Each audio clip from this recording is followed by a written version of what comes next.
Hello दोस्तों, आज के इस वीडियो के माध्यम से एक बार फिर हम आपके सामने आ चुके हैं। दोस्तों, आप लोग जैसे कि भली भांति जान रहे हों कि बिहार तकनीकी सेवा आयोग के अंतर्गत ओटी टेक्नीशियन का फॉर्म फिलअप होना बंद हो चुका है। अब ओटी टेक्नीशियन का जब फॉर्म फिलअप होना बंद हो चुका है तो अब सारे कैंडिडेटों के माइंड में कट ऑफ के बारे में जानकारी होना ज़रूरी है, क्योंकि कट ऑफ से आपके एक अनुमान लग जाते हैं, एक आपको लग जाते हैं कि आपका काउंसलिंग होने वाला है या नहीं है। दोस्तों, इस वीडियो में मैं बात करूंगा कि मेरिट लिस्ट कैसे बनेगा, इस पर फॉर्म कितना अभी तक भराया है ये भी मैं बात करूंगा, कट ऑफ कितना तक जाएगा ये भी बात करूंगा, और दोस्तों फॉर्म सुधार का मौका मिलेगा कि नहीं इस पर भी बात करूंगा।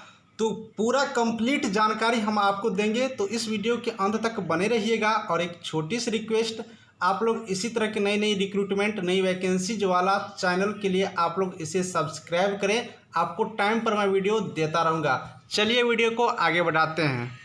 दोस्तों, हम ऑफिशियल नोटिस पर है और ये ऑफिशियल नोटिस को आपको एक बार फिर से समझना पड़ेगा, जिससे कि आप लोग ये जो शल्य कक्ष ओटी के लिए जो अप्लाई किए हो इसके बारे में कंप्लीट जानकारी मिलेगा।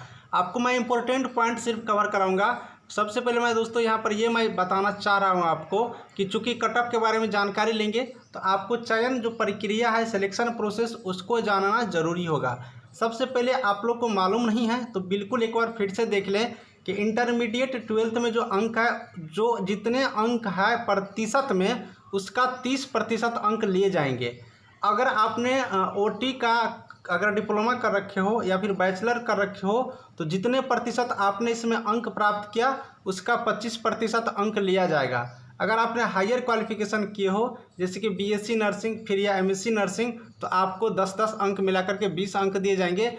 और 1 साल का एक्सपीरियंस है तो 5 वर्ष और मैक्सिमम 25 अंक यानी 5 वर्षों तक के लिए होगा, जिसमें आपको 25 अंक दिए जाएंगे और टोटल 100 अंक मिला करके यहाँ पर आपको एक मेरिट लिस्ट तैयार किए जाएंगे। तो कैसे मेरिट लिस्ट बनेगा ये चीज़ आपने देख लिया। अब हम आपको लेकर के चलेंगे कट ऑफ की तरफ, और कट ऑफ से पहले मैं आपको एक बार और बता दूं फॉर्म के बारे में। फॉर्म फिलअप कितना हुआ दोस्तों, फॉर्म फिलअप कितना हुआ ये आपको मैं एक अनुमानता बता देता हूं, जो कि आपको 8 सितंबर तक जो फॉर्म भरने का डेट था उसके अकॉर्डिंग जो अभी हमें जानकारी प्राप्त हो वो मैं बता देता हूं। अभी ऑफिशियल जानकारी हम नहीं लिए हैं, लेकिन लास्ट डेट में जो रजिस्ट्रेशन प्राप्त हुआ उसके अकॉर्डिंग मैं आपको यहाँ पर जानकारी दे देता हूँ। दोस्तों, यहाँ पर 45,000 के प्लस स्टूडेंटों ने फॉर्म अप्लाई किए होंगे। चूँकि दोस्तों मैं आपको बता दूं कि जब 7 सितंबर को, यानी कि मैंने जब ये चेक किया था कि जो फॉर्म अप्लाई करने का, वो यहाँ पर 45,000 के तक रजिस्ट्रेशन आ चुके थे, तो उसके अगला दिन तक मान सकते हो 45-50 हज़ार के बीच में आपका फॉर्म अप्लाई यहाँ पर हुआ है। लेकिन टोटल सीट सिर्फ और सिर्फ 1096 है। तो 45,000 कैंडिडेटों में से जो यहाँ पर बात करोगे तो 45,000 कैंडिडेटों में से सिर्फ 1096 स्टूडेंटों को लिए जाएंगे।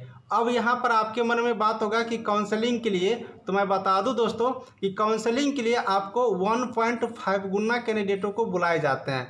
तो 1096 को 1.5 गुना आप लोग कर दीजिएगा तो आप लोग को यहाँ पर कितना आ जाएगा, देख सकते हो 1000 और 1000 का आधा 500, यानी कि 550 यहाँ पर रख सकते हो, यानी कि 1600 कैंडिडेट आसपास में रख सकते हो। 1600 कैंडिडेटों के यहाँ पर काउंसलिंग के लिए आपको बुलाएंगे और इन 1600 में से 1096 का मेरिट लिस्ट बना दिया जाएगा। तो फॉर्म फिलअप की संख्या 4500-50,000 के बीच ही है, इससे ज़्यादा स्टूडेंट का यहाँ पर नहीं है। चलिए अब हम आपको लेकर के चलते हैं कट ऑफ की तरफ। दोस्तों, ये मार्क कैलकुलेशन भी आप लोग एक बार समझ लीजिए, मेरिट लिस्ट बनाने का मार्क कैलकुलेशन, फिर आपको कट ऑफ समझने में और आसानी होगा। जैसे कि मैं मान लेता हूं कि 12th क्लास में आपके पास 50% अंक है, एक एग्जाम्पल के थ्रू, तो 50% अंक है तो उसमें 0.3 से गुना करिएगा, चूँकि 30% अंक लेंगे इसीलिए, तो आपके पास 15 अंक आ गया। मान लीजिए है कि ओटी किए हो आपने और ओटी में आपके पास 60% अंक है तो उसका 25% अंक लिए जाएंगे, तो इसमें 15 अंक हो जाएगा।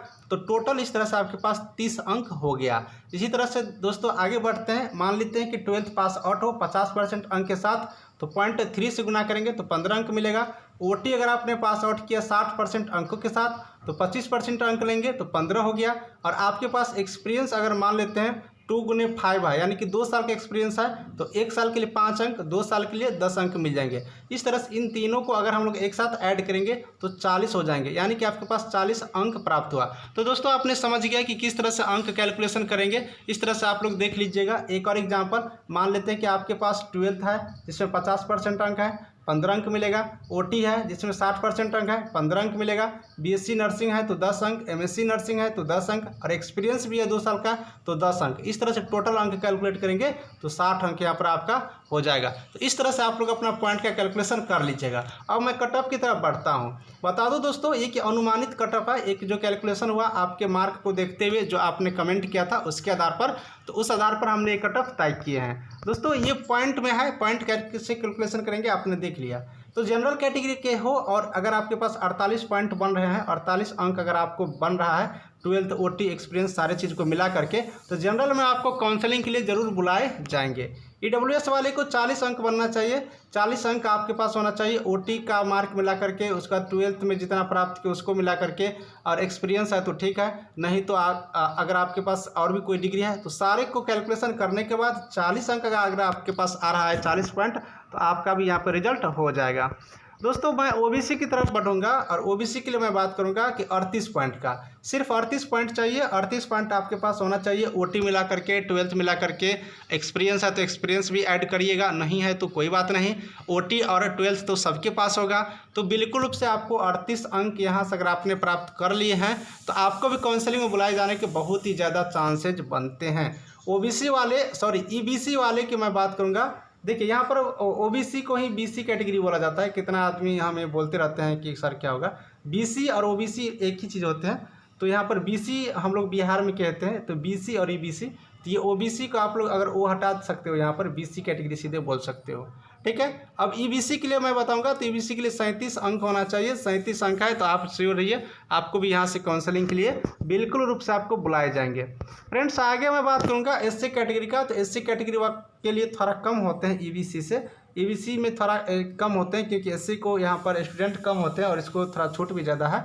तो एससी को यहाँ पर 35 अंक चाहिए, 35 पॉइंट चाहिए इसको अपना मेरिट लिस्ट काउंसलिंग में आने के लिए।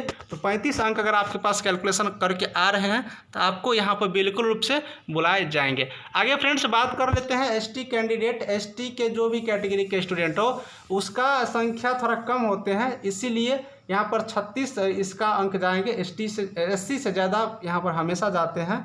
तो एसटी का यहाँ पर सीट भी कम रहते हैं एससी के कंपेयर में, और संख्या में थोड़ा ये रहता है, इसीलिए इसका 36 अंक यहाँ पर हमने कैलकुलेट किया है।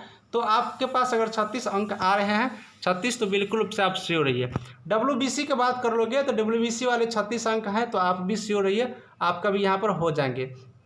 तो फ्रेंड आपने यहाँ पर कट ऑफ से रिलेटेड कंप्लीट जानकारी देख लिया सारे कैटेगरी का। अब आप लोग कंफर्म रहिए इसके आसपास आ रहे हैं तो इस अनुमानता कट ऑफ के आसपास, तो आपका काउंसलिंग बुलाए जाने की ज़्यादा चांसेज यहाँ पर बनते हैं।